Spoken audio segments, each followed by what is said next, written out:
चलिए quick revision last में करेंगे, ठीक है। पहले आज के टॉपिक से कोई सीधा कर लेते हैं, फिर एक पूरे यूनिट का मैं जितना भी हमने फंडामेंटल ऑफ सर्वे में पढ़ा है उसका एक क्विक रिकैप दे दूंगा 10-15 मिनट में, ठीक है।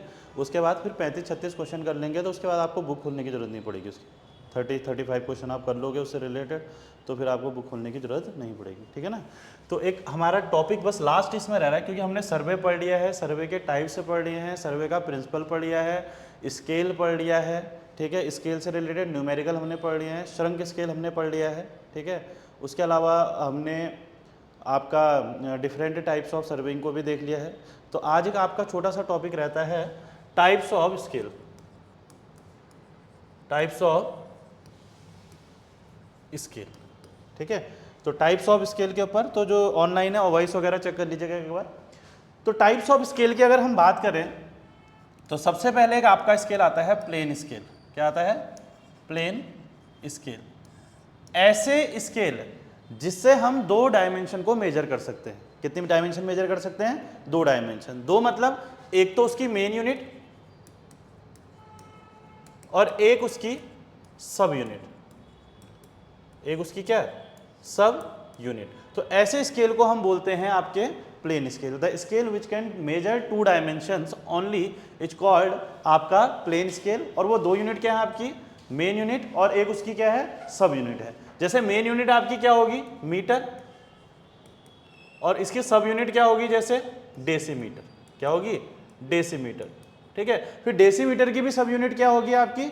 सेंटीमीटर, ठीक है। तो ऐसे स्केल जिससे हम 2 डायमेंशन को मेजर कर सकते हैं उस स्केल को कहते हैं हम प्लेन स्केल। क्या बोलते हैं? Plane scale. दूसरा जो आपका आता है that is diagonal scale. Diagonal scale, ठीक है।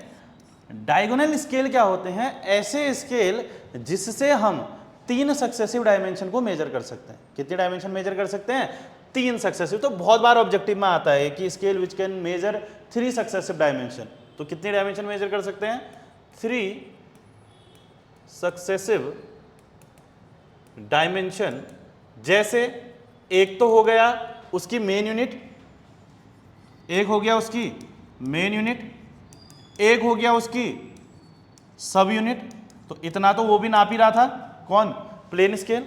और एक इस सब यूनिट का भी सब डिवीजन। तो ऐसे स्केल जिनसे हम 3 डायमेंशन को मेजर कर सकते हैं उन स्केल को सब डिवीजन ऑफ सब यूनिट। तो ऐसे स्केल को हम क्या बोलते हैं? डायगोनल स्केल, ठीक है। ऐसे एक आपका रहता है ये जिससे हम 3 सक्सेसिव डायमेंशन को मेजर कर सकते हैं, उसे हम क्या बोलते हैं? Diagonal scale. तो बहुत बार जो ऑब्जेक्टिव पेपर में क्वेश्चन भी आता है इस फॉर्म में आता है, scale which can major 3 successive dimension, उसे हम क्या बोलते हैं? तो उसे हम क्या बोलते हैं? आपका डायगोनल स्केल। अब मेन यूनिट, जैसे फिर से अगर हम मेन यूनिट की बात करें तो दैट इज मीटर। इसकी सब यूनिट की बात करें तो डेसीमीटर, और इसकी भी सब यूनिट की बात करें तो सेंटीमीटर, ठीक है। तो अब देखो मीटर से डेसीमीटर और डेसीमीटर से भी सेंटीमीटर, मतलब बहुत बारीक यूनिट को नाप रहा है। तो इसका मतलब अगर एक्यूरेसी वाइज कहें तो एक्यूरेसी इसकी क्या रहती है? अच्छी रहती है। ये ज्यादा एक्यूरेट रहता है as compare to plane scale, ठीक है। और जो इसका वर्किंग प्रिंसिपल है ये किस पे वर्क करता है? सिमिलर ट्राइंगल प्रॉपर्टी पे। ये भी क्वेश्चन बहुत इंपॉर्टेंट है, किस प्रिंसिपल पे काम करता है आपका डायगोनल स्केल? तो सिमिलर ट्राइंगल प्रॉपर्टी। ये किस पे काम करता है? सिमिलर ट्राइंगल प्रॉपर्टी पे, इसके प्रिंसिपल पे ये काम करता है। तो ये चीजें आपने यहां पर ध्यान में रखनी है सबसे पहले, ठीक है। ठीक हो गया। अब क्या होता है? अब असली चीज शुरू होती है। अब कभी कभी क्या होता है, जगह की कमी के कारण, स्पेस की कमी के कारण जो हमारा डायगोनल स्केल है वो क्या होता है? इनकन्वीनियंट हो जाता है। क्या हो जाता है? इनकन्वीनियंट, ठीक है। तो वहां पर हम यूज करते हैं फिर वर्नियर स्केल। जैसे छोटे छोटे कोई सिक्का है, उसका डायमीटर नापनी है, उसकी थिकनेस नापनी है ना। अब वहां पर ले जाके डायगोनल स्केल तो यूज नहीं करोगे, है ना। तो वहां पर आप क्या यूज करते हैं? फिर वर्नियर स्केल। क्या यूज करते हैं? Vernier scale. और सबसे इंपॉर्टेंट पार्ट है जहां पर आपको घुमाने लग गया है क्वेश्चनों में और बहुत ज्यादा प्रोबेबिलिटी बनती है यहां से। तो यहां पर वर्नियर स्केल क्या होता है? Due to lack of space diagonal scale become inconvenient to use, inconvenient to use and hence कौन सा स्केल यूज होगा, वर्नियर स्केल इज यूज्ड। और यहां पर जो स्केल यूज होगा उस स्केल को ही हम क्या बोलते हैं, वर्नियर स्केल। अब जो वर्नियर स्केल होते हैं इनके टाइप्स के बारे में आपसे सवाल पूछेगा, ठीक है। तो अगर इनके टाइप्स की मैं बात करूं तो ये सबसे पहला इसके अंदर आता है डायरेक्ट वर्नियर। क्या आता है, डायरेक्ट वर्नियर। तो हेडिंग में आपका आएगा टाइप्स ऑफ वर्नियर स्केल, जिसमें आपका क्या आता है, डायरेक्ट वर्नियर। और इस डायरेक्ट वर्नियर को ही आपने अच्छे से समझना है, और अगर आप इसको समझ गए तो आप सारी चीजें समझ जाओगे इजीली, ठीक है। अब डायरेक्ट वर्नियर ऑब्वियस है कि एक इसमें मेन स्केल होगा और एक इसमें क्या होगा, वर्नियर स्केल होगा। तो दो तरीके के स्केल होंगे, एक होगा मेन स्केल और एक होगा वर्नियर स्केल, ठीक है।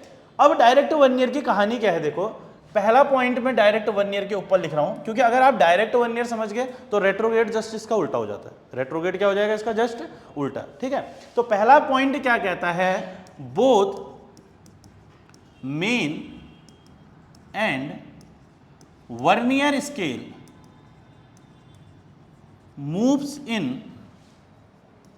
मूव्स या ऑब्लिक करके लिख सकते हो, कैलिब्रेटेड इन सेम डायरेक्शन। इस पॉइंट का मतलब ये है कि देखो अब अगर मैं यूज कर रहा हूं कौन सा स्केल, डायरेक्ट वर्नियर स्केल, ठीक है। तो इसमें क्या होंगे, दो स्केल होंगे। एक आपका होगा कौन सा स्केल, मेन स्केल, है ना। एक आपका क्या होगा, मेन स्केल, और एक होगा आपका कौन सा स्केल, वर्नियर स्केल। एक आपका कौन सा होगा, वर्नियर स्केल, ठीक है। तो both are moved in same direction या कैलिब्रेटेड इन सेम डायरेक्शन का मतलब यह है कि दोनों की जो रीडिंग है वो एक ही डायरेक्शन में बढ़ेगी या एक ही डायरेक्शन में घटेगी। मतलब अगर मैं बोल रहा हूं यहां पर फॉर एग्जांपल मेन स्केल का 0 है, यहां पर 1 है, यहां पर 2 है, यहां पर 3 है, और यहां पर वर्नियर स्केल का 4 है, 5 है, 6 है, 7 है, कुछ भी हो सकता है। तो देख लो इधर को चल रहे हैं तो मेन स्केल की रीडिंग बढ़ रही है और इधर को चल के वर्नियर स्केल की भी रीडिंग बढ़ रही है। इधर को चल रहे हैं तो घट रही है, इधर को चल रहे हैं तो घट रही है। तो बोथ आर कैलिब्रेटेड या मूव इन सेम डायरेक्शन का मतलब क्या है कि दोनों की रीडिंग एक ही डायरेक्शन में बढ़ती या घटती है। पहला पॉइंट, इस पॉइंट पर कोई दिक्कत नहीं, ठीक है। दूसरा पॉइंट क्या कहता है, देखो दूसरा पॉइंट असली समझने वाला है। दूसरा पॉइंट कहता है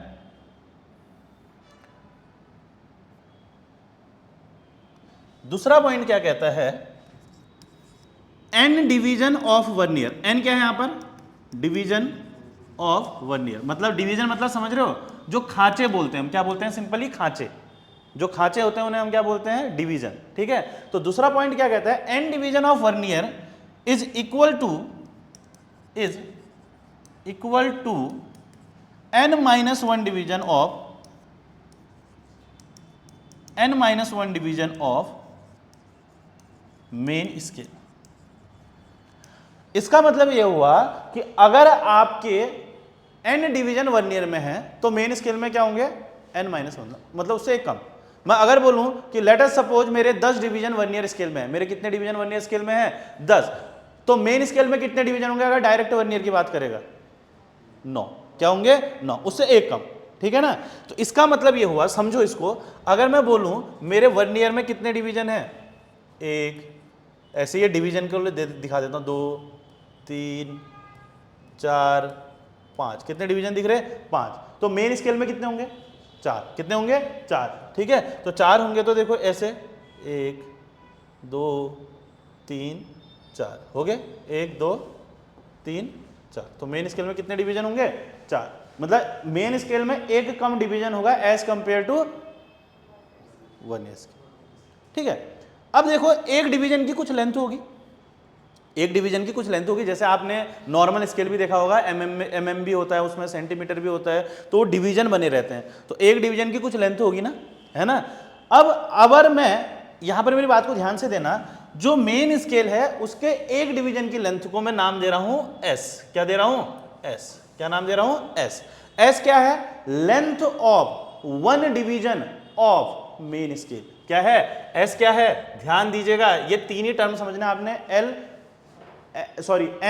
एस और वी। क्या समझना है? एन, एस और वी। फिर हम फॉर्मूले, एल क्या है? Length of one division of main scale. Main scale के एक डिवीजन की जो लेंथ है उसको मैं क्या बोल रहा हूं? एस बोल रहा हूं। ठीक है, तो अगर मैं इसको बोल दूं least count of main scale, तो मेरी बात गलत तो नहीं होगी, क्योंकि जो सबसे छोटी रीडिंग आप इससे पढ़ सकते हो आपकी ऐसी है। तो अगर मैं इसको least count of main scale बोल दूं तो कोई गलत बात तो नहीं है, क्योंकि लीस्ट काउंट क्या होती है? किसी भी इंस्ट्रूमेंट से पढ़ी जाने वाली सबसे छोटी रीडिंग, वो क्या कहलाई जाती है? Least count. तो सबसे छोटी रीडिंग ऐसी तो पढ़ सकते हो, है ना? तो पेपरों में भी इसी फॉर्म में आता है, वो कहता है least if the least count of main scale is this. अभी क्वेश्चन करेंगे तो पता चलेगा। ठीक है, तो अगर मैं इसको least count of main scale कह दूं तब भी कोई दिक्कत नहीं है, या ऐसा बोल दूं length of one division of main scale, या length of smallest division of main scale, ऐसा भी बोल सकते हो। ठीक है, और यहां पर जो ये है इसको मैं नाम दे रहा हूं V। क्या नाम दे रहा हूं? V। इसको क्या नाम दे रहा हूं? V। किसको नाम दे रहा हूं? V। किसको नाम दे रहा हूं? V। Length of one division of 1 year. Length of one division of 1 year. तो V किसको नाम दे रहा हूं? Length of. अगर ये समझ गए, डायग्राम को समझना है आपने, ठीक है, सर्वे पूरी चलेगी डायग्राम में। Length of one division of 1 year, ये क्या है? Length of one division of 1 year है। समझ गए? अब डायग्राम देखो, एक चीज बताओ, अब मैं तीसरा पॉइंट इसी चीज से बना रहा हूं। मैंने आपको तीन चीज बोली, एक तो पहला पॉइंट मैंने बोला एन को समझो। एन क्या है? नंबर ऑफ डिवीजन ऑफ 1 ईयर। डिवीजन कितने डिवीजन है किसमें? 1 ईयर में। एस क्या है? Length of one division of main scale. V क्या है? Length of one division of 1 ईयर स्केल। ठीक है, पहला पॉइंट समझ गए, दोनों कैलिब्रेटेड या मूव एक्स डायरेक्शन में, दोनों की रीडिंग एक ही डायरेक्शन में बढ़ेगी या घटेगी। दूसरा पॉइंट समझ गए, अगर n डिवीजन ऑफ 1 ईयर है तो n-1 division of main scale है, मतलब उसमें एक कम किस में है? मेन स्केल में। अब मुझे इसमें देखो s बड़ा या v बड़ा? s बड़ा। यहां पर बड़ा कौन होगा? साफ साफ डायग्राम में भी दिख रहा है, कौन बड़ा होगा? s। तो इसका मतलब अगर मैं इस पॉइंट को बोलूं, तीसरा पॉइंट यही है, length of smallest division of 1 year is smaller then length of division of main scale. कोई गलत बात तो नहीं है? या सिंपल आप, मैं ये कहना चाह रहा हूं, इतना कंफ्यूज मत करो, S is greater than V. S is greater than V. ठीक है, तो मैं अगर इस पॉइंट को लिख दूं तो length of smallest division of 1 year is smaller then the length of division of main scale. कोई दिक्कत तो नहीं है? कुछ गलत तो नहीं कहा मैंने, है ना?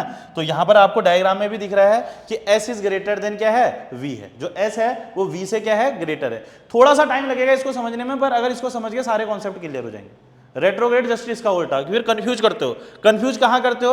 अगर वो बोलेगा डिवीजन किसके ज्यादा है, मैं डायरेक्ट की बात कर रहा हूं, डिवीजन किसके ज्यादा है? 1 ईयर के या मेन के? डिवीजन की लेंथ किसकी ज्यादा है? ये पॉइंट को ध्यान रखना है। तो डिवीजन, बच्चा वहां पर जाके कंफ्यूज हो जाता है, वो कहेगा अगर नंबर ऑफ डिवीजन किसके ज्यादा है, तो नंबर ऑफ डिवीजन किसके ज्यादा है? 1 ईयर के। और जिसके डिवीजन ज्यादा होंगे ऑब्वियस है कि उसके डिवीजन की लेंथ क्या होगी? कम होगी। ठीक है ना? तो ये पॉइंट भी समझ गए, S is greater than V. Short notes में केवल इतना आएगा, S is greater than V. N division of 1 ईयर, n-1 division of main scale. ठीक है, चौथा पॉइंट, अब देखो, अगर मैं एक इक्वेशन बनाना चाहूं, मुझे ये बताना, आप लोग देख के, अगर ये s है, ये s है, इसको नीचे वाले को मत देखना, अगर ये ऊपर वाला s है, ठीक है, तो यहां से यहां तक की जो लेंथ होगी, यहां से लेके यहां तक की जो लेंथ होगी वो कितनी होगी? नीचे मत देखो, हाँ मतलब वही, ठीक है। अगर मैं अभी इसी क्वेश्चन में देखूं, 1 2 3 4 दिख रहा है आपको? बिल्कुल, है ना? और एक डिवीजन की लेंथ है s है। अब मैं कह रहा हूं यहां से यहां तक की लेंथ कितनी होगी, तो कितनी होगी 4s। What is 4? n-1। What is 4? n-1। तो मैं यहां पर इस पॉइंट को लिख रहा हूं कि n-1 इंटू एस होगी यहां की डिस्टेंस, होगी n-1 इंटू एस होगी यहां पर की डिस्टेंस। कोई दिक्कत? इज इक्वल टू, यही अगर v के टर्म में निकालूं, इतनी ही लेंथ v के टर्म में निकालूं तो यही लेंथ तो है वो भी, है ना, तो ये क्या होगा 5v। 5v और व्हाट इज 5? n। और what is v? Length of one division of one. तो अगर मैं ऐसा लिख दूं n-1 into S is equal to n into B, कोई कुछ कहेगा तो नहीं, कोई गलत पॉइंट नहीं लिखा, क्योंकि डायग्राम इसलिए मैंने बनाया क्योंकि कंफ्यूज ना, मैं डायरेक्ट पॉइंट लिखा के नहीं बात कर रहा हूं आपसे, मैंने आपको डायग्राम बनाया, डायग्राम में जो दिख रहा है मैं वो लिख रहा हूं। तो n-1 into S is equal to n into V. तो एक इक्वेशन ये आपकी आ जाएगी किसके लिए? डायरेक्ट वर्नियर के लिए। कभी न्यूमेरिकल में यूज होगी तो इसको भी आपने ध्यान में रखना है, ठीक है। n-1 इंटू एस, बिल्कुल। अब अगर यहां पर देखना, अगर एक तो था लीस्ट काउंट ऑफ किसकी, मेन स्केल की, जिसको हम एस बोल रहे हैं, एक है लीस्ट काउंट ऑफ जो नीचे वाला वर्नियर है।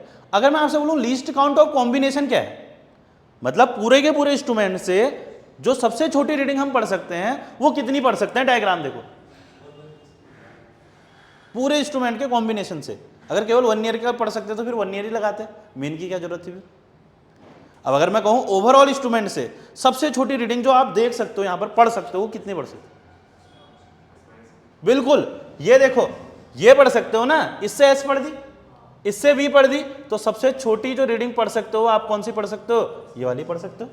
तो अगर मैं बोलूं least count of the combination क्या पढ़ सकते हो, तो ये पढ़ सकते हो। और what is this? S minus क्या है? एस माइनस वी, ठीक है। तो अब नेक्स्ट पेज में लिख देता हूं मैं, या इसी में कर दें छोटा करके इसको, ये पॉइंट तो समझ ही गए हो ना अब।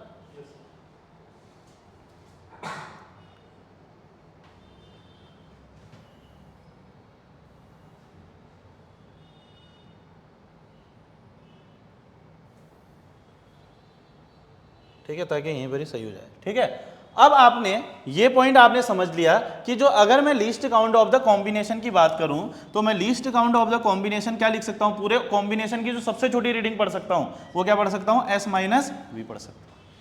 सही बात है, ठीक है। अब जरा v की वैल्यू यहां से रख लेते हैं, v की वैल्यू कहां से रख लेते हैं? यहां से, ठीक है। तो यहां से v की वैल्यू को रखते हैं अगर, तो एस माइनस, अब देखो v की वैल्यू क्या लिख सकते हैं हम? n-1 इंटू एस अपॉन, ठीक है। इसको सॉल्व करके आप सॉल्व करिए, तो सॉल्व करके क्या आ रहा है देखिए, लीस्ट काउंट बराबर n एलसीएम आ गया, ये n s हो गया, माइनस ये ब्रैकेट खुला तो ये n s हो गया, और माइनस माइनस प्लस हो गया, प्लस का s हो गया, माइनस माइनस कट गया, तो बचा क्या? Least count of the combination, that is s upon, फिर से यहां पर लिख देते हैं least count of the combination बराबर s अपॉन। कोई डाउट किसी को? ऑनलाइन में भी अगर किसी को डाउट है पूछ लीजिए जल्दी से, और ओके है तो ओके कर दिए किसी भी पॉइंट पे लेके, क्योंकि आगे जब मैं न्यूमेरिकल कराऊंगा तो यही पॉइंट आपको कंफ्यूज करेंगे। फिर डिवीजन की लेंथ किसकी ज़्यादा है और नंबर ऑफ डिवीजन किसके ज़्यादा है, ये आपको ध्यान रखना है, ठीक है। बात किसकी हो रही है? नंबर ऑफ डिवीजन और डिवीजन के लेंथ की। सिंपल कॉन्सेप्ट है, डायग्राम में आपने देख लिया, जिसके डिवीजन ज़्यादा है उसके डिवीजन की लेंथ कम है, ठीक है। जिसके डिवीजन ज़्यादा है उसके डिवीजन की लेंथ कम है, जिसके डिवीजन कम है उसके डिवीजन की लेंथ क्या है? ज़्यादा है। आपके लिए हाईलाइटेड पॉइंट यह है, ये है, ये है, और ये भी कहीं कहीं यूज होगा क्योंकि आए यहीं से, या डायरेक्टली ये फॉर्मूला भी यूज हो सकता है, ठीक है। पर आप एक बार समझ गए चीज को तो कोई दिक्कत नहीं है, इतनी बात समझ में आ गई, ठीक है। नेक्स्ट बढ़े, क्लियर, चलिए नेक्स्ट बढ़े आगे को, इतनी बात सबको क्लियर है जी। अब आप डायरेक्ट समझ गए, अब तो बिल्कुल हवा में चलेगी चीजें, ठीक है। तो इसी का उल्टा होता है कौन? रेट्रोग्रेड। इसी का उल्टा कौन होता है? रेट्रोग्रेड। तो दूसरा जो आता है आपका, that is retrograde vernier. Retrograde vernier क्या आता है? रेट्रोग्रेड वर्नियर, ठीक है। रेट्रोग्रेड वर्नियर की कहानी जैसे इसकी थी जस्ट उल्टी है, ठीक है। पहला पॉइंट ये क्या कहता है? बोथ आर कैलिब्रेटेड, सीधा लिख रहा हूं, बोथ आर कैलिब्रेटेड या मूव, जो भी कहना चाहो,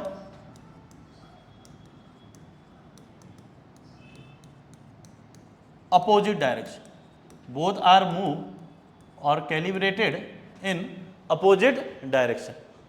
दोनों मूव या कैलिब्रेट किए जाते हैं अपोजिट डायरेक्शन में, समझ रहे हो ना। इसका मतलब एक की रीडिंग इधर को बढ़ रही है तो दूसरे की इधर को घटेगी, एक की इधर को घट रही है तो दूसरे की इधर को बढ़ेगी, दिस इज, ठीक है। तो फॉर एग्जाम्पल ये आपका हो गया, कुछ भी मान लो, मेन मान लो या वर्नियर मान लो, ठीक है, आपकी ये आपका हो गया वर्नियर, ये क्या हो गया वर्नियर, ठीक है। तो एक की इधर को बढ़ रही तो दूसरे की क्या होगी, इधर को घटेगी। इस पॉइंट को भी आपने ध्यान में रखना है, ठीक है। दूसरा पॉइंट क्या बोलता है, देखो दूसरा पॉइंट ये बोलता है, वहां पर क्या बोल रहा था, एन डिवीजन, एन अभी भी वही है, डिवीजन ऑफ वर्नियर, एन अभी भी वही है, क्या, number of division of vernier, चीजें वही है। तो एन अगर डिवीजन ऑफ वर्नियर है, डिवीजन ऑफ वर्नियर है, तो यहां पर, वहां पर क्या था, कितने डिवीजन ऑफ मेन थे, n-1, यहां पर क्या हो जाएगा उल्टा n+1, यहां पर क्या हो जाएगा n+1। अगर एक को समझ के कोई दिक्कत नहीं है, n+1 डिवीजन ऑफ क्या, मेन स्केल, मेन स्केल। तो अगर मेन स्केल में मैं कुछ भी डिवीजन बना लूं, फॉर एग्जांपल 1 2 3 4, 1 2 3 4, ठीक है। तो वर्नियर में कितने होंगे, 5 कैसे होंगे, मैं मेन के बता रहा हूँ ना, मैं देखो, अब देखो उसके दिमाग में खुरापात छाएगी, किसके, एग्जामिनर के, मेरे तो अभी नहीं चाहिए। अगर एग्जामिनर के दिमाग में खुरापात छाएगी, वो क्वेश्चन कैसे दे देगा, अब जो रट के जाएगा उसके लिए तकलीफ है, वो क्वेश्चन कैसे दे देगा, if N is the division of main scale, N तो कुछ भी है ना, 1 2 3 4 है ना, N is the division of main scale कह दिया। अब आप तो पढ़ के गए थे, ये कहानी उल्टी होगी, उसने बोला if N is the division of main scale, तो बताओ रेट्रोग्रेड के केस में जो वर्नियर स्केल है उसमें कितने डिवीजन होंगे।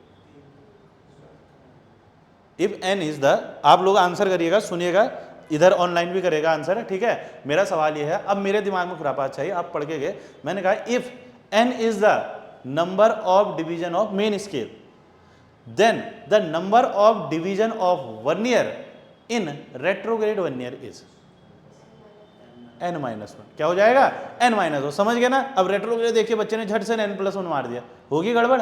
तो नंबर बच्चे के नीचे लाना कोई बड़ी बात नहीं है, अगर बैठ के पेपर बनाओगे तो वहीं पर ही कंफ्यूज करा देगा आपको, समझ रहे हो ना। तो मतलब सिंपल बात यह है कि उसका डिवीजन एक ज्यादा है, किसका, मेन स्केल का, और वहां के केस में क्या था, एक कम था, ठीक है। अब वही बात यहां पर भी आ रही, अगर मेन में 4 है तो वर्नियर में कितने होंगे, 3, वर्नियर में कितने होंगे, 3 होंगे, ठीक है। अब यहां पर 3 होंगे, मतलब 1 2 और 3, ठीक है।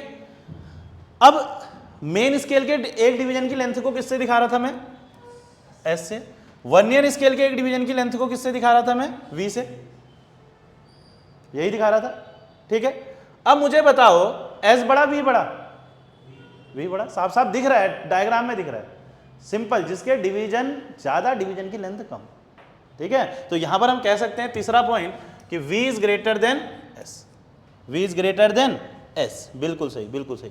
तो v is greater than s कहेंगे, कोई केस तो नहीं होगा, ठीक है, सही बात है, v is greater than s, कोई दिक्कत नहीं, ठीक।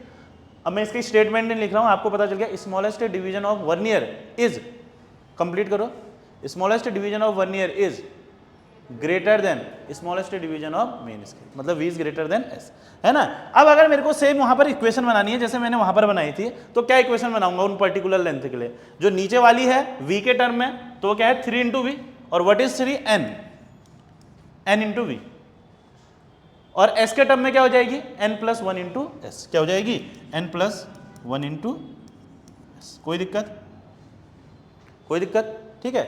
अब मुझे बताओ, अगर मैं बात करूं least count of the combination की, least count of the combination की, तो क्या हो जाएगा, v-s, क्या हो जाएगा, इस बार जो बड़ा होगा उससे तो करोगे, तो यहां पर क्या हो जाएगा, v-s।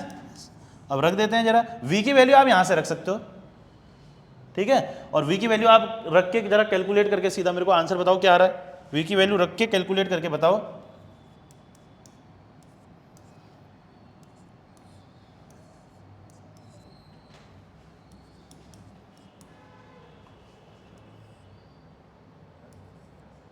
क्या आ रहा है,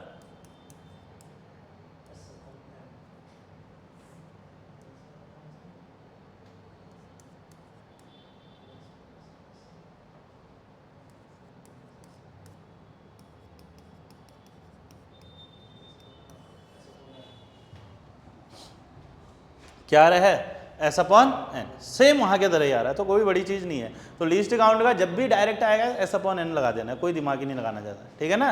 ये करके भी देख लिया, पर कहीं कहीं पर इस फॉर्मूले के इस चीज़ की एप्लीकेशन हो जाती है, इस पॉइंट को पूछा जाता है। अभी मैं आपको ऑब्जेक्टिव करा रहा हूँ तो आपको पूरा चैप्टर का पता चल जाएगा क्या पूछा जाता है क्या नहीं पूछा जाता है, ठीक है ना। ये पूछा जा सकता है, ये पूछा जा सकता है, और लास्ट में, ठीक है। तो डायरेक्ट और रेट्रोग्रेड समझ गए। तो यही दो मेन है जिससे जनरली पूछे जाते हैं। कुछ स्पेशल टाइप ऑफ 1 ईयर भी आते हैं, जैसे एक्सटेंडेड 1 ईयर, डबल 1 ईयर, तो थोड़ा बहुत उनके बारे में भी जान लेते हैं क्योंकि पेपर में आया हुआ है, ठीक है ना। तो इसके अलावा एक और होता है आपका, इसमें कोई डाउट है तो बताइए, अगर नहीं है तो भी बताइए। S upon N, S upon N, बिल्कुल ठीक है, चलिए ठीक है। अब देखिए नेक्स्ट जो आते हैं आपके, मैंने बताया तीसरा एक आता है आपका एक्सटेंडेड 1 ईयर। क्या आता है, एक्सटेंडेड 1 ईयर, ठीक है। अब एक्सटेंडेड 1 ईयर की क्या कहानी है मैं बताता हूं। एक्सटेंडेड 1 ईयर में पहला पॉइंट भी वही है, both are calibrated in same direction, ठीक है। पहला पॉइंट तो वही कहता है, both are calibrated in same direction, दोनों को क्या करा जाता है, सेम डायरेक्शन में कैलिब्रेट किया जाता है, ठीक है। इसमें भी दोनों मतलब 1 ईयर और जो मेन स्केल होंगे दोनों एक ही डायरेक्शन में क्या करेंगे, मूव करेंगे। दूसरा इंपॉर्टेंट पॉइंट जो ऑब्जेक्टिव में आया था, अगर यहां पर n डिवीजन ऑफ 1 ईयर है, n क्या है, 1 ईयर के डिवीजन है, तो जो मेन स्केल है, जो मेन स्केल है उसके होते हैं 2n-1, जो मेन स्केल है उसके कितने होते हैं, 2n-1। तो 2n-1 is the division of main scale. इस पॉइंट को हाईलाइट करना, सीधा भी ऑब्जेक्टिव में दिखाऊंगा कैसे पूछा है, ठीक है। सीधा अभी ऑब्जेक्टिव में दिखाऊंगा कैसे पूछा है, ठीक है। ये बात को ध्यान रखना। तो n अगर डिवीजन ऑफ 1 ईयर है तो 2n-1 division of main scale, कोई दिक्कत, ठीक है। अब इसका जब लीस्ट काउंट निकालते हैं ऐसे ही, अब इसके लिए भी अगर मैं इक्वेशन बनाऊंगा, मैं उतनी चीजें कर नहीं रहा हूं पर बता देता हूं एक ऊपर ऊपर, ठीक है। तो क्या होगा, n into V is equal to क्या हो जाएगा, 2n-1 इंटू एस, यही तो बनेगी क्योंकि इतने डिवीजन उसके बराबर है, सेम कहानी है। और यहां पर जब हम लीस्ट काउंट निकालते हैं चौथा पॉइंट, LC बराबर, तो वो हो जाता है 2s माइनस वी, क्या होता है, 2s माइनस वी, ठीक है। अब अगर यहां से फिर से वैल्यू रखोगे v की, रख के देखो और कैलकुलेट करके बताओ क्या आ रहा है। v की वैल्यू यहां से निकालो और इस इक्वेशन में रखो, ठीक है, और कैलकुलेट करके बताओ क्या आ रहा है।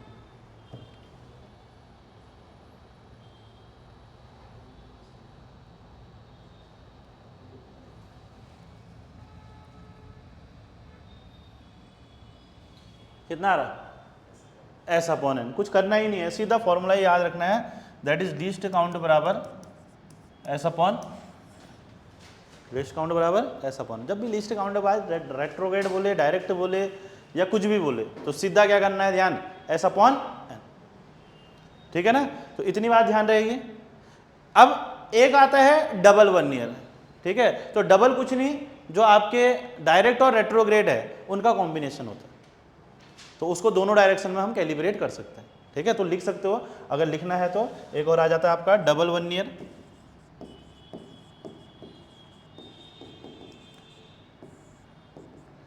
Calibrated on both direction and combination of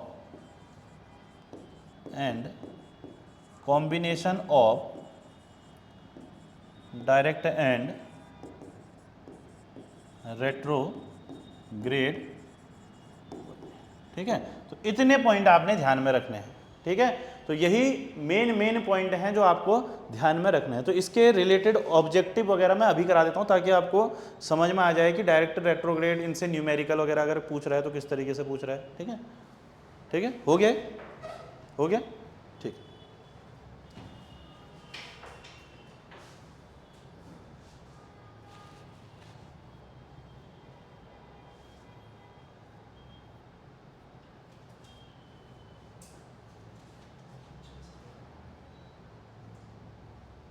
चलिए, जो आज हमने टॉपिक पढ़े उससे रिलेटेड ऑब्जेक्टिव स्टार्ट कर रहे हैं हम। ठीक है, थोड़े बहुत, फिर हम पूरे के पूरे एक साथ भी करेंगे। तो पढ़िए, the scale in which 3 successive dimension can be measured at a time. ऐसे स्केल जिससे 3 सक्सेसिव डायमेंशन हम एक टाइम पे नाप सकते हैं उसे हम बोलते हैं। तो कौन से होते हैं आपके? Diagonal scale. तो कौन से होते हैं? Diagonal scale. ठीक है, next the vernier scale in which 10 division of main scale is equals to 9 division of vernier scale is called. 10 division of main scale is equals to 9 division of main scale is called direct, double, extended या retrograde। 10 division मतलब main scale के मतलब n+1 और vernier के कितने हैं? n, मतलब उससे एक कम है। तो कौन सा हो गया आपका? Retrograde vernier. कोई दिक्कत परेशानी नहीं। ठीक है, यहां पर जैसे क्वेश्चन में उसने पहले वर्नियर से पहले मेन के ही दिखा दी। ठीक है ना। चलिए next, if the smallest division of vernier is smaller than smallest division of its primary scale, ठीक है, the vernier is known as. If smallest division of vernier, अब स्मॉलेस्ट डिवीजन ऑफ वर्नियर कौन है? वी। प्राइमरी बोल दो, main बोल दो, एक ही है। ठीक है, is smaller than smallest division of main, direct one. ठीक है, तो कौन सा हो जाएगा? Direct one. कौन सा हो जाएगा? Direct one. ठीक है ना, कोई दिक्कत कोई परेशानी नहीं। चलिए नेक्स्ट, इस क्वेश्चन को पढ़ो, सॉल्व करो। इस क्वेश्चन को पढ़ो और सॉल्व करो। पढ़ो।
इसका भी आ गया आंसर, इसका आ गया, इसका आंसर आ गया सबका, हाँ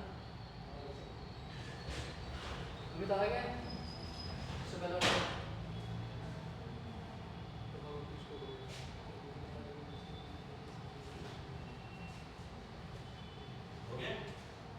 कौन सा क्वेश्चन था एचएससी वाला?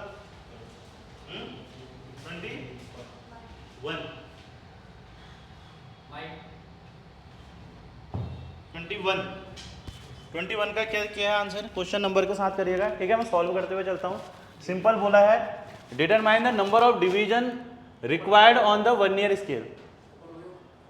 ओपन, ठीक है, एक बार वॉइस वगैरह चेक करना।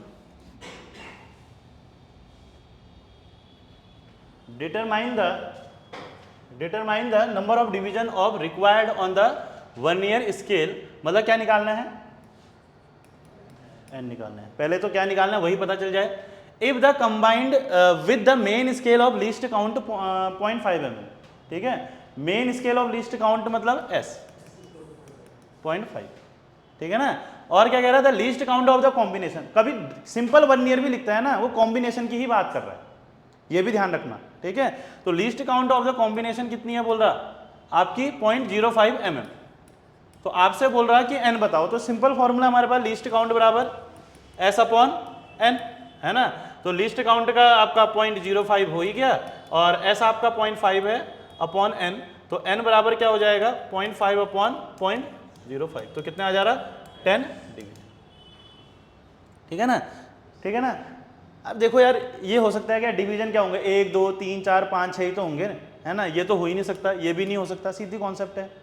अब एक भी क्या ही होगा, है ना। तो सीधा तुक्का भी मानना है तो 10, तुक्का मानना है नहीं कह रहा हूँ मैं, अगर मैं कह रहा हूँ इन केस कभी फंसते भी हो तो ऑप्शनों को तो देख लो कम से कम क्या है, ठीक है। तो इसीलिए कौन सा आ रहा है आपका? 10 डिवीजन, ठीक है। नेक्स्ट,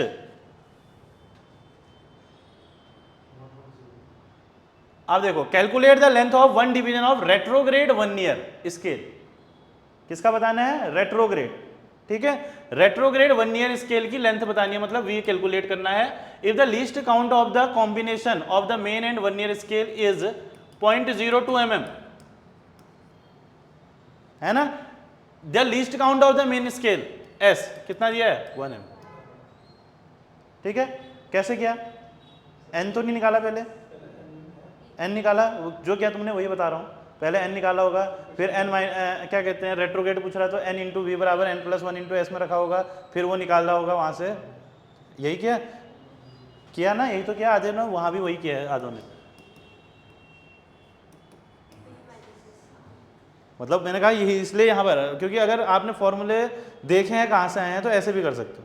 हाँ, अगर नंबर ऑफ डिवीजन की जरूरत पड़ती फिर मैं कर लेता, है ना। तो यहाँ पर क्या आ गया? v माइनस एस, सीधा भी कर सकते हो, और वो भी कोई तरीका गलत नहीं है, थोड़ा सा 10-20 सेकंड ज़्यादा लग जाएगा और कुछ नहीं, है ना।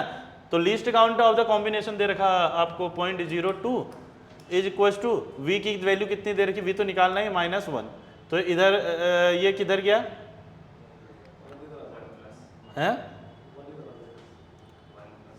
हाँ, 1 प्लस पॉइंट, तो कितना हो गया? 1.0, ठीक है। ये क्वेश्चन तो मेरे को खुरापात चाहिए थी।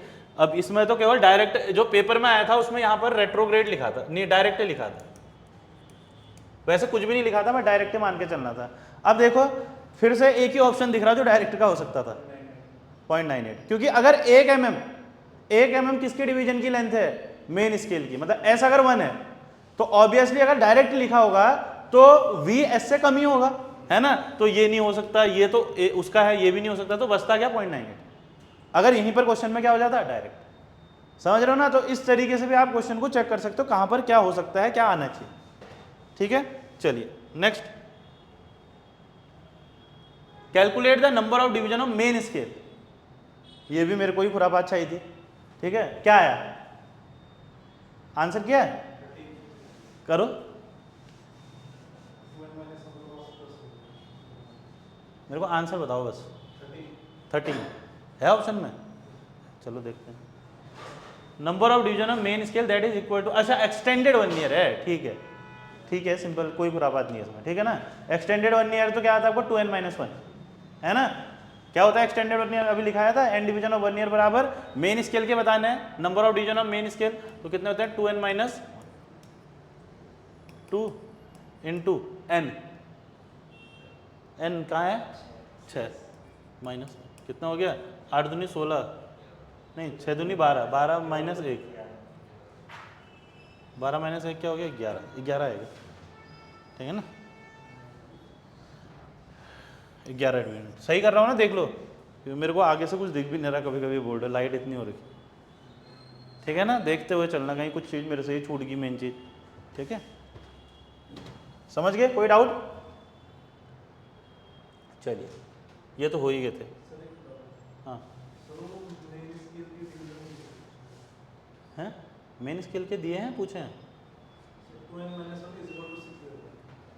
नहीं, calculate the number of division of main scale, ठीक है ना, calculate the number of division of main scale that is equals to क्या बोल रहा 6 डिवीजन ऑफ एक्सटेंडेड वर्नियर, ठीक है, मेन स्केल के डिवीजन बताने हैं जो किसके बराबर हैं 6 डिवीजन ऑफ वर्नियर, वही n डिवीजन ऑफ वर्नियर बराबर 2n minus 1 division of main scale. कोई डाउट किसी को?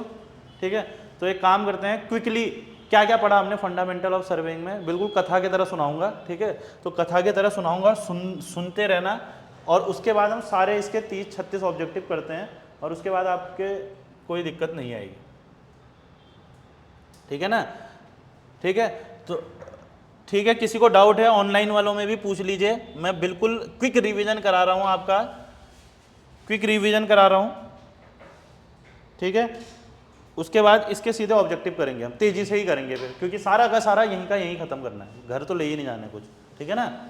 तो सबसे पहले हमने स्टार्ट किया क्या, मैं फॉर्मूले भी नहीं लिख रहा हूँ, मैं सीधे चीज़ें बता रहा हूँ मेन, ठीक है। हमने स्टार्ट किया था सर्वे। सर्वे क्या है, एक आर्ट, एक साइंस जिसमें किसी भी पॉइंट की रिलेटिव पोजीशन को अर्थ के सरफेस में निकाला जाता है। जब अर्थ के सरफेस की बात हुई है तो किसकी बात होगी, अर्थ के शेप की। अर्थ के शेप की अगर हम बात करें इक्वेटोरियल एक्सिस में, तो अर्थ का शेप कैसा है, इलिप्सॉइडल है। डायामीटर पूछ सकता है तो 12756.75 किलोमीटर है।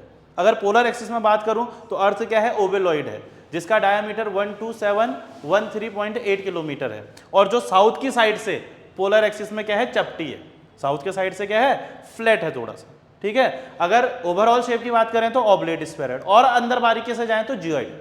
What is geoid, irregular curve shape of zero elevation.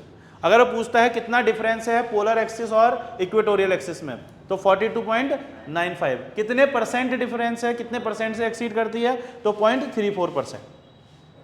अब हमने बताया कि सर्वे का जो मेन एम या ऑब्जेक्टिव है वो क्या है, मैप प्रिपेयर करना। क्या प्रिपेयर करना है, मैप। अगर मैप प्रिपेयर करना है तो क्या लेना पड़ेगा, स्केल, क्योंकि किसी बड़ी चीज को किसमें दिखाना है, छोटे में, तो स्केल लेना पड़ेगा। तो स्केल कितने टाइप के होंगे, 2। कौन कौन से, न्यूमेरिक एंड ग्राफिक। न्यूमेरिकल में, न्यूमेरिक मतलब नंबर, जहां पर भी नंबर फॉर्म में होगा उसको हम क्या बोलेंगे, न्यूमेरिक। नंबर फॉर्म में मतलब जैसे 1 सेंटीमीटर बराबर ऐसा ही देखा है 50 मीटर, तो इस फॉर्म में लिखा है तो इसको आप बोलते हैं इंजीनियर्स स्केल। अगर रेशियो फॉर्म में या 1/, के फॉर्म में लिखा है तो उसको बोलते हैं आरएफ। आरएफ का मतलब होता है representative fraction. Representative fraction is the ratio of map distance upon ground distance, और दोनों तरफ यूनिट क्या होनी चाहिए, से। और ग्राफिकल स्केल की बात करें तो सबसे ज्यादा एक्यूरेट हमारा कौन सा स्केल होता है, ग्राफिकल स्केल, ठीक है। ग्राफिकल स्केल इसलिए एक्यूरेट होता है क्योंकि उसमें कम इफेक्ट पड़ता है किसका, श्रंक। किसका कम इफेक्ट पड़ता है, श्रंक का, है ना, श्रंक इतना जल्दी नहीं होता, ठीक। उसके बाद आगे बढ़े, हमने इसके कुछ न्यूमेरिकल देखे और इसी स्केल में कुछ कॉन्सेप्ट देखे, अलग अलग 6-7 वैरायटी हमने न्यूमेरिकल करे। उसके बाद इसी में एक हमने कॉन्सेप्ट देखा लार्ज स्केल और स्मॉल स्केल का। तो जो स्केल का आरएफ बड़ा होता है वो स्केल लार्ज होता है, वही स्केल एक्यूरेट होता है, और वही स्केल क्या होता है, डिटेल्ड भी होता है, ठीक है। न्यूमेरिकल में हमने सब समझ रखा, ठीक। उसके बाद नेक्स्ट हमने स्टार्ट किया श्रंक स्केल। तो मैंने बताया था कुछ एटमॉस्फेरिक चेंजेस की वजह से, जो हमारा डे 2 था, कुछ एटमॉस्फेरिक चेंजेस की वजह से क्या होता है कि हमारी जो लेंथ है वो सिकुड़ जाती है या श्रंक हो जाती है, कहाँ, मैप में। तो जिससे हम एक्चुअल में वो चीज़ ग्राउंड में कितनी है क्लियरली नहीं बता पाते हैं। तो इस ऑर्डर में हमको क्या करना होता है, एक नया स्केल इंट्रोड्यूस करना होता है, जिस स्केल को हम क्या बोलते हैं, श्रंक स्केल। क्या बोलते हैं, श्रंक स्केल। और श्रंक स्केल हम कैसे निकालते हैं, original scale into shrunk factor. Shrunk factor किस किस का रेशियो होता है, shrunk length upon original length. तो shrunk length upon original length का जो रेशियो होगा उसे हम क्या बोलेंगे, आपका श्रंक फैक्टर, ठीक है। उसके बाद आपने कुछ फॉर्मूले इसी में से और देखे, जैसे अभी क्वेश्चन भी आएंगे, जैसे कौन सा देखा था कि आपका करेक्ट लेंथ ऑन मैप, अगर मैं आपसे पूछूं करेक्ट लेंथ ऑन मैप कितनी होती है तो कैसे निकालते हैं, measured length upon shrunk factor. अगर मैं आपसे पूछूं करेक्ट एरिया ऑन फील्ड क्या होता है, measured area upon shrunk factor, नहीं फील्ड में बोला है, श्रंक स्केल का स्क्वायर। यही चीज अगर केवल मैप में बात हो रही है, चाहे लेंथ हो, एरिया हो, वॉल्यूम हो, है ना, तो मेजर्ड लेंथ, अगर लेंथ के लिए पूछ रहा है तो measured length upon shrunk factor, उसके लिए पूछ रहा है तो measured area upon shrunk factor का स्क्वायर, अगर उसके लिए पूछ रहा है तो श्रंक फैक्टर का क्यूब वॉल्यूम के लिए। अगर यही चीज फील्ड में होगी तो बस श्रंक फैक्टर की जगह क्या आ जाएगा, श्रंक स्केल आ जाएगा, बाकी चीजें वही है। क्यों आएगा, कैसे आएगा, सब देख रखा है ना, कोई चीज करके देख रखी तब फॉर्मूले देख रहे, ठीक है। उसके बाद हमने क्या देखा था, टाइप्स ऑफ सर्वे, है ना। तो प्राइमरी क्लासिफिकेशन में 2 टाइप की सर्वे हैं, कौन कौन सी, plane and geodetic. Actual shape को कंसीडर किया जाएगा, जियोडेटिक में नहीं किया जाएगा, प्लेन में। प्लम बॉब लाइन एक दूसरे को इंटरसेक्ट करेंगी कब, जियोडेटिक में। एक दूसरे के पैरेलल रहेंगी कब, कवरेज एरिया अगर 250 किलोमीटर स्क्वायर से कम है तब, अगर ज्यादा है तो। स्पेरिकल ट्राइंगल कहाँ बनेगा, स्पेरिकल ट्राइंगल के इंटरनल एंगल का सम किससे ज्यादा नहीं होना चाहिए, किससे कम नहीं होना चाहिए, 180, ठीक है ना। ये सारे पॉइंट आपको ध्यान में रखने। 12 किलोमीटर लेंथ के लिए जो आर्कोल डिफरेंस आता है कितना आता है, 1 सेंटीमीटर। 195.5 किलोमीटर स्क्वायर एरिया के लिए जो एंगुलर डिफरेंस आता है इंटरनल एंगल के सम में 1 सेकंड, कितने का आता है, 1 सेकंड, समझ रहे हैं ना। उसके बाद जमीन जायदाद से रिलेटेड सर्वे, नेचुरल मैनमेड फीचर्स, टोपोग्राफिकल, कौन सी, टोपोग्राफिकल। अभी तो स्टार्ट है, अभी जियोग्राफी, टोपोग्राफी सब एक ही जैसा लगेगा अभी। अब जब सोचो इतने सब्जेक्ट पढ़ोगे तो फिर धीरे धीरे यही तो होता है ना। उसके बाद नेक्स्ट आपने क्या पढ़ा, लार्ज वाटर बॉडी से रिलेटेड, हाइड्रोग्राफिक और मरीन, स्पेस वगैरह से रिलेटेड, एस्ट्रोनॉमिकल, पुरानी चीज़ों से रिलेटेड, रॉक वगैरह से रिलेटेड, जियोलॉजी। तो ये सारी चीज़ें आपने देखी। Principle of survey, whole to part, why it is used, accumulation of error can be used, reduced, accumulation of error can be prevented या reduced, ठीक है ना। तो ये पॉइंट। फिर आज पढ़ा, कुछ भी नहीं पढ़ा, ऐसे स्केल जिससे 3 सक्सेसिव डायमेंशन नाप सकते हैं, डायगोनल, है ना। दूसरा आपने डायरेक्ट और रेट्रोग्रेड की कहानी पढ़ी, और डायरेक्ट रेट्रोग्रेड की कहानी सेम आपके सामने, ठीक है। जितने न्यूमेरिकल बन सकते हैं, जैसे बन सकते हैं, सब आपको पता चल गया। तो किसी को कोई डाउट है इस चैप्टर में तो पूछिए, लाइव वाले अगर क्लियर है तो क्लियर बोल दें, फिर मैं क्वेश्चन करा रहा हूं दनादन। ये जितने भी अरविंद, आंचल, अंकित, चेतना, प्रभावती, सुरेंद्र, निकिता, कृष्णा, नितेश, हिमांशु, तो जितने भी लोग लाइव हैं, अगर कहीं पर डाउट है तो पूछ लीजिए, ओके है, सीधे क्वेश्चन करें धड़ धड़, ठीक। चलो, the actual shape of earth is considered as oblate spheroid, क्योंकि यहाँ पर जियोइड नहीं है, पर ऑब्लेट स्फेरॉइड भी कुछ बुकों में लिखा है, इसलिए प्रेफरेंस देना, नन ऑफ दीज भी इसलिए नहीं दिए, ठीक है। नेक्स्ट, ऑब्लेट स्फेरॉइड को हिंदी में क्या बोलते हैं पता है आपको, ऑब्लेट स्फेरॉइड विथ रिवॉल्यूशन बोलते हैं एक्चुअली। इसका जो पूरा नाम है ऑब्लेट स्फेरॉइड विथ रिवॉल्यूशन, ठीक है, रिवॉल्यूशन के साथ ऑब्लेट स्फेरॉइड, ठीक है ना।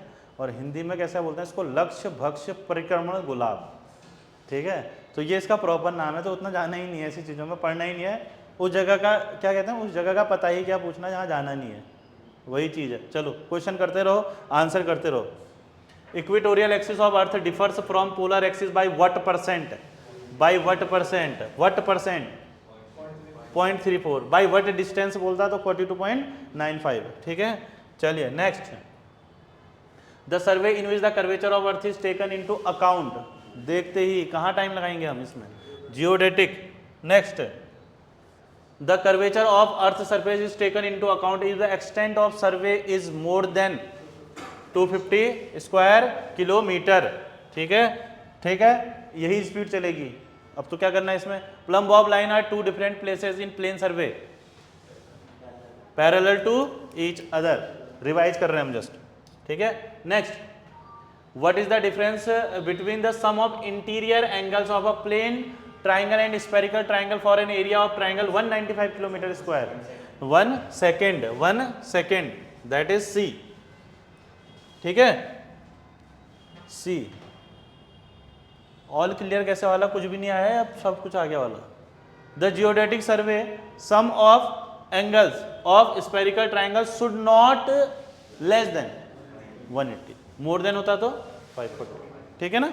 चलिए next, which of the following survey is used to define property line, जमीन जायदाद से रिलेटेड सर्वे जो हम बात कर रहे हैं, दैट इज कैडेस्ट्रल सर्वे, ठीक है। नेक्स्ट, हाइड्रोग्राफिक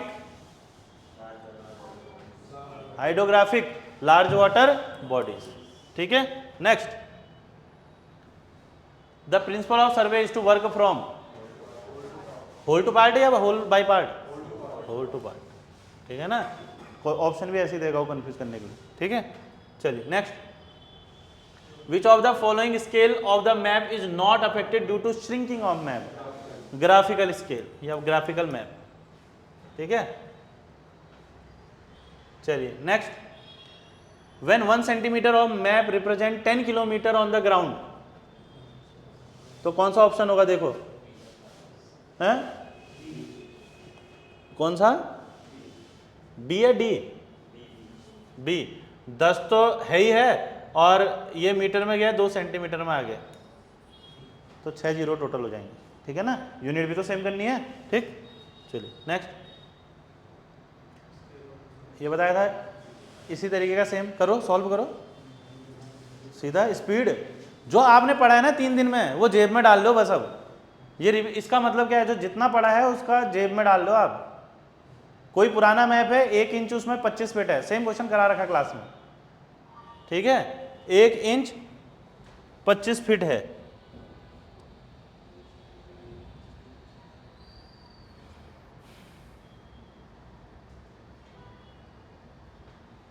ठीक है। तो आपको बताया था इसके जैसा इक्विवेलेंट कौन होगा, मतलब आपको इंच और फीट का पता होना चाहिए। अब सेंटीमीटर में ही चेंज कर देते हैं सारा सेंटीमीटर। 1 इंच में कितने सेंटीमीटर बताए थे, 2.54 इज इक्वल्स टू, और 1 फीट में 12 इंच, 1 फीट में कितने इंच, 12 इंच, ठीक है। तो कितना हो गया 12, सॉरी पहले 25 भी लिख लेते हैं, कोई बात नहीं 12 भी लिख लेते हैं, इंटू 25, ये तो क्या हो गया, इतना इंच हो गया, और इंच को फिर सेंटीमीटर में भी तो चेंज करना है, तो इंटू 2.54 और हो गया, कटो। तो ये 25 गुणा 12, 250 तो ये हो गया, और 25 25 300, कितना हो गया 300। तो 1 सेंटीमीटर बराबर 300 सेंटीमीटर या 3 मीटर, या किसके बराबर 3 मीटर, ठीक है 3 मीटर। ये बी किसका आंसर दे रहे हो, 12th का बी। अच्छा मैं तो 13 में पहुंच गया, लेट चल रहा, चलो चलते रहते हैं, हमने आगे बढ़ते हैं, ठीक है ना।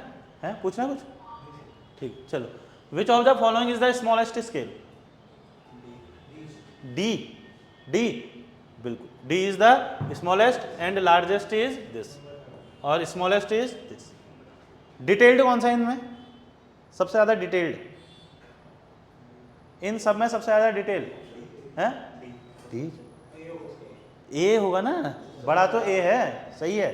जो A होगा वही डिटेल, लार्ज स्केल ही डिटेल्ड होता है, एक्यूरेट होता है, ठीक है ना, कोई दिक्कत, ठीक है चलो। Which of the following statement in respect of map A having scale 1:10,000 and another map B having 1:5,000? अच्छे से पढ़ना, बिल्कुल ऐसा भी नहीं, ठीक है। और अपनी गलतियां खुद समझना, मैं तो आंसर करके चले जाऊंगा। एक है 1:10,000, एक है 1:5,000। बड़ा कौन है, B। B क्या है, बड़ा है, और A क्या है, छोटा है। तो पहला statement, map A is large scale map compare to B ना, map B is large scale map as compare to map B is more detail, तो बोथ बी एंड सी करा रखा है, ऐसा टाइप का भी सेम ही क्वेश्चन है, ठीक है, वही वाली पीपीटी है, ठीक है। चलिए next, a rectangular plot of 25 kilometre square in area is shown in a map with a similar rectangle area, same करा रखा है मैंने, यही तो करा था क्वेश्चन। 1 सेंटीमीटर स्क्वायर बराबर किसका है, 25 किलोमीटर स्क्वायर। तो बताओ इसका आरएफ क्या होगा, कह रहा 1:5 आ जाएगा, क्योंकि 1 सेंटीमीटर इंटू 1 सेंटीमीटर लिख सकते हैं, क्योंकि हमको ये बताना है कि 1 सेंटीमीटर कितने किलोमीटर के बराबर है। तो 5 किलोमीटर इंटू, ये करा रखा मैंने क्लास में, 5 किलोमीटर पहले दिन इन्हीं से क्वेश्चन कराया है। तो यहाँ से पता चला 1 सेंटीमीटर बराबर 5 किलोमीटर, तो क्या हो जाएगा 1:5 लाख, 1 2 3 4 5। तो D is the right answer, ठीक है, कोई दिक्कत। चलिए next, length and width of field, ये भी करा ही रखा है, जो आज ही देख रहा है उसको भी बता देते हैं। 75600 मीटर स्क्वायर बताया था, ठीक है। लेंथ, ये लेंथ जो बनी पेपर में 12 और ये बनी 7, ठीक है। तो इसका स्केल क्या होगा बोल रहा था क्वेश्चन। हाँ, इसका एरिया निकाल लो। एरिया कैसे निकालोगे, एक्स तो पता चले पहले, let scale is X, scale क्या हो गया एक्स। तो जो यहाँ वाली लेंथ होगी, फील्ड वाली लेंथ कितनी हो जाएगी 12x, और जो फील्ड वाली विड्थ हो जाएगी वो कितनी हो जाएगी 7, और 12x इंटू 7x क्या हो जाएगा, ये 12x इंटू 7x। ये अच्छे से एक्सप्लेन करके बता रखा है, बस उसी क्वेश्चन को दोबारा कर। कितना हो जाएगा 75600, पर ये मीटर स्क्वायर है, तो सेंटीमीटर स्क्वायर में लाने के लिए इंटू 10 की पावर 4 और चाहिए भैया, ठीक है। तो यहाँ से 84, ये 84 से प्योर 9 बार कट रहा था शायद उस दिन, है ना। तो यहाँ से एक्स स्क्वायर बराबर 9 इंटू 10 की पावर 6, तो x बराबर कितना हो जाएगा 3 इंटू 10 की पावर 3, दैट इज 1:3000, 1:3000, ठीक है ना। चलिए next, the scale in which 3 successive dimension, ये तो आज ही किए हैं, डायगोनल स्केल करी सॉल्व भी है, ठीक है। इसके बाद का भी सॉल्व भी है, ठीक है। इसके बाद का भी सॉल्व भी है ना, कोई दिक्कत तो नहीं है। इसके बाद का भी सॉल्व भी है, इसके बाद का भी सॉल्व भी है ना, इसके बाद का भी सॉल्व भी है। A line of 10 centimetre on original में श्रंक टू 9.5 सेंटीमीटर, इसको कर लो, ठीक है। अभी बताया था आपको, ओरिजिनल स्केल ये है, इसको करके सभी बताएंगे। श्रंक स्केल का फॉर्मूला आपको बताया था मैंने, that is original scale into shrunk factor. अब आप टेंशन मत लो पढ़ने की ना, अब तो गर्मी की भी टेंशन खत्म, ना इधर उधर जाने की, रात को भी बैठे रहेंगे 9-10 बजे तक, कोई दिक्कत नहीं है, पढ़ते रहो।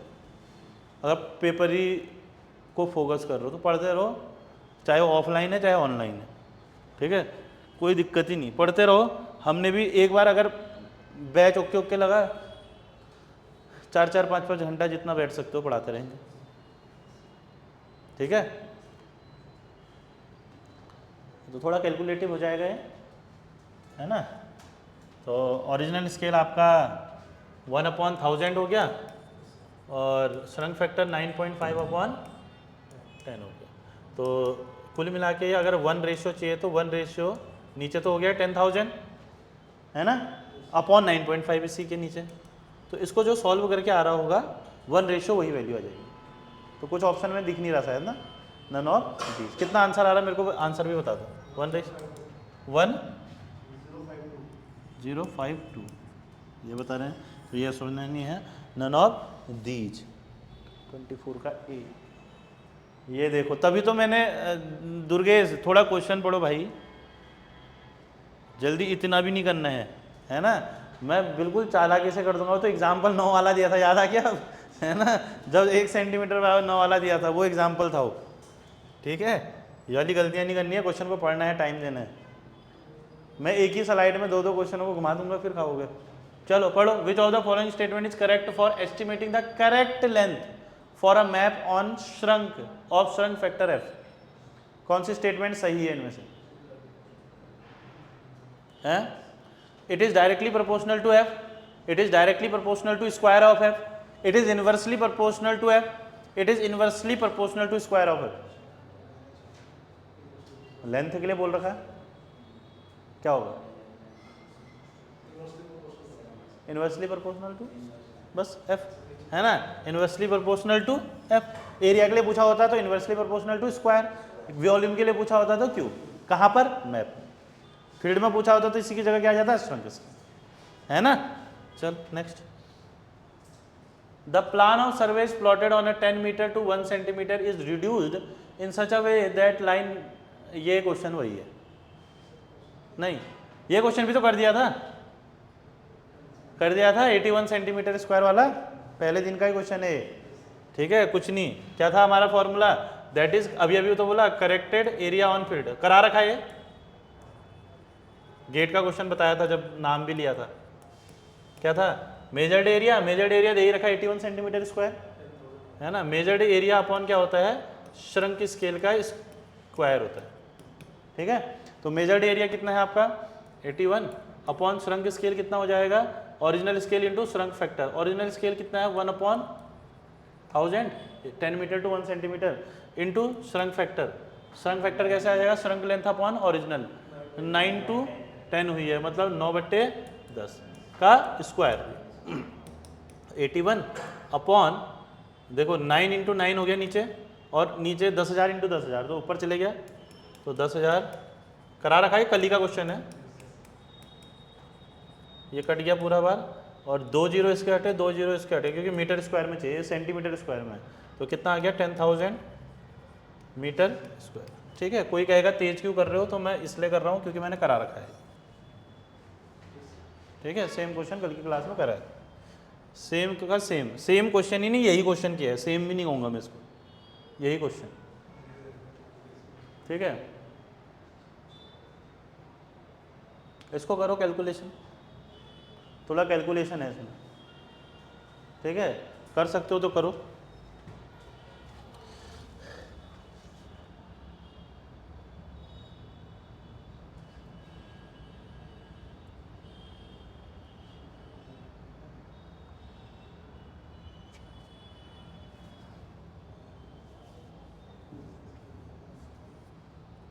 फॉर्मूला है, थोड़ा कैलकुलेशन ज़्यादा हो जाएगा, अगर किसी का आ रहा तो बताओ, तरीका वही है जो आप पढ़ते हुए आ रहे हो।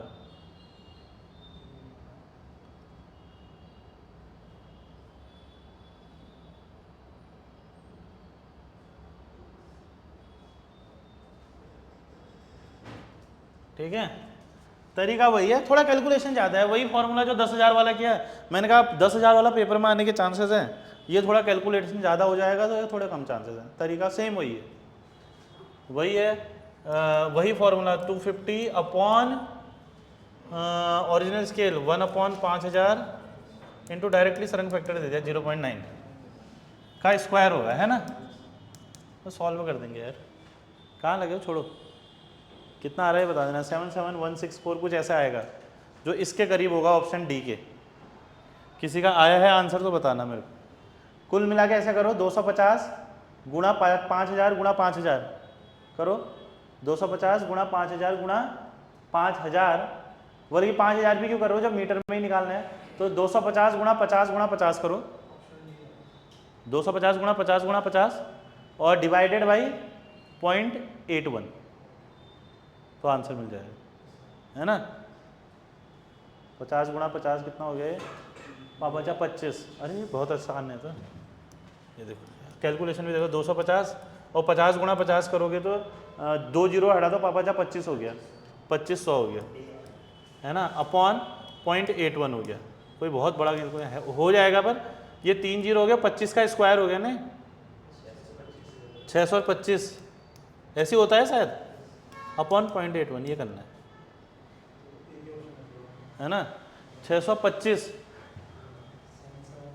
ये होगा नहीं, ये होगा नहीं, है ना, जरूरी तो होना है कैलकुलेशन करा रहा। आप देखना गेट गुड में भी ऐसी कॉन्सेप्चुअल क्वेश्चन आए हैं, एई के पेपर में भी ऐसी कॉन्सेप्चुअल क्वेश्चन आया है कि लग रहा है आपको कैलकुलेशन है, पर अब इन दोनों में डाउट हो सकता है ना, तो कहीं ना कहीं आप इन दोनों में फिर अप्रॉक्सीमेट आइडिया लगा सकते हैं। ठीक है, नहीं तो कैलकुलेशन कर लेना। तो मेरे ख्याल से इतना भी एक्यूरेट नहीं आ रहा, 7716 के आसपास ना आ रहा होगा, हाँ बच्चे कर भी रहे, 771600 आ रहा है, तो जो पास वाला आंसर है वो ये है, फिर इसलिए इस पर टिक मारा हुआ है। ठीक है ना, तो ऐसे भी आइडिया ले सकते हो, क्योंकि ऐसे ही क्वेश्चन होते हैं, ऑब्जेक्टिव पेपर की अप्रोच ही यही होती है, समझ रहे हो ना, जो ऑब्जेक्टिव पेपर कर रहे हो उसकी अप्रोच ही यही है। ये भी कर ही लिया था कल कौन सा नहीं हो सकता है की बात हो रही थी जब, है ना, तो ये नहीं हो सकता है, ये नहीं हो सकता है, इन दोनों में से ही बचा था, यही हो रहा था, फॉर्मूला था सिंपल। कैसे था, लाइन ऑफ श्रंक स्केल ही तो निकालना है, श्रंक स्केल का फॉर्मूला क्या होता है, original scale into shrunk factor, है ना। ओरिजिनल स्केल क्या था आपका 1/8000 इंटू श्रंक फैक्टर क्या है, shrunk length upon original length. 4.6 metre, वैसे मीटर सेंस नहीं बनता है, सेंटीमीटर ही होगा, तो कोई नहीं, वैसे भी यूनिट तो कट ही रही है ना, तो 4.6 डिवाइडेड बाई 5, तो इसको कैलकुलेट करोगे तो 86.95 आ जाएगा, शायद 8695 आ रहा होगा। ठीक है ना, तो ऑप्शन क्या हो जाएगा, ये कौन नहीं हो सकता है, क्योंकि स्केल को क्या बोला था मैंने, रिड्यूस्ड स्केल, स्केल रिड्यूस हो रहा है, मतलब 80 से क्या होगा, ज़्यादा ही वैल्यू होगी, मतलब एक तो है 1/8000, तो जो वैल्यू आएगी नीचे वो 8000 से ज़्यादा ही आएगी, तभी तो स्केल रिड्यूस होगा कहोगे, तो इसलिए ये दोनों ऑप्शन तो नहीं हो सकते थे। ठीक है, ये करा भी था हमने कल ही, ठीक है। चलिए,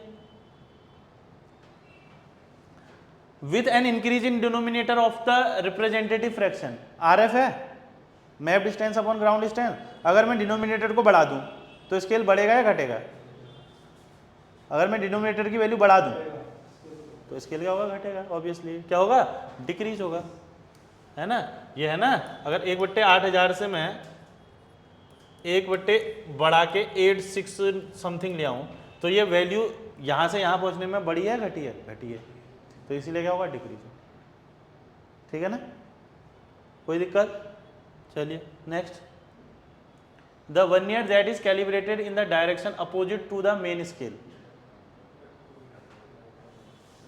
रेट्रोग्रेड। कौन सा? Retrograde. Next, the maximum error on the drawing should not be greater than, जो मैक्सिमम एरर अलाउड होता है मैप में कितना होता है? कितना होता है? 0.01 इन mm में बताना है, 0.025, 0.25, 0.1। एक एरर होता है ना, अभी लिमिटिंग लेंथ ऑफ ऑफसेट वगैरह भी पढ़ेंगे, तो जो मैक्सिमम एरर अलाउड होता है हमारे मैप के अंदर, ठीक है, इसको नोट बना के भी लिख लेना, दैट इज 0.025 सेंटीमीटर, बट ये mm में पूछा है तो कितना हो जाएगा? 0.25, ठीक है ना। तो ये भी बहुत ज़्यादा पूछा गया है, 30 का B, 0.025 सेंटीमीटर में होता है। ओके, और कुछ है इसमें?